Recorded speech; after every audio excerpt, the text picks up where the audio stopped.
অভিনেত্রী সোহিনী সরকারের বিয়ের পর অভিনেত্রীর প্রাক্তন প্রেমিক রণজয় বিষ্ণুর মন্তব্যকে ঘিরে উত্তপ্ত হয়ে উঠেছিল মিডিয়া পাড়া। একের পর এক অভিযোগের মুখে পড়েন অভিনেতা রণজয় বিষ্ণু। তবে এই উত্তাপ যেন আর একটু উস্কে দিয়েছিল রণজয়ের অন্য এক প্রাক্তন সায়ন্তনী গুহ ঠাকুরতা।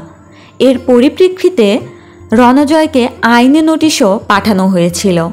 তবে এই সব বিতর্কের বাইরেও টলিপাড়ার অন্দরে রণজয়কে ঘিরে আরও এক বিতর্ক চলছে।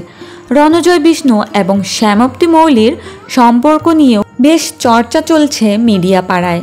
এই চর্চাকে যেন আরও একটু উস্কে দিলেন দুজন। তৃণা এবং নীলের ওয়েবসাইট লঞ্চ পার্টিতে একসঙ্গে ধরা দিয়েছেন রণজয় এবং শ্যামপ্তি। যদিও আগের বিতর্কের পর অনেকটাই নীরবতা পালন করছেন রণজয় বিষ্ণু। রণজয় বা শ্যামপ্তি তাদের সম্পর্কের কথা মিডিয়ার সামনে স্বীকার না করলেও ভক্তরা কিন্তু দুয়ে দুয়ে চার মেলাচ্ছেন। তো বন্ধুরা, আপনাদের কার কার কাছে রণজয় এবং শ্যামপ্তির জুটিটা ভালো লাগে জানাতে পারেন আমাদের কমেন্ট বক্সে। আর ভিডিওটি ভালো লাগলে লাইক, কমেন্ট এবং শেয়ার করতে ভুলবেন না। ধন্যবাদ।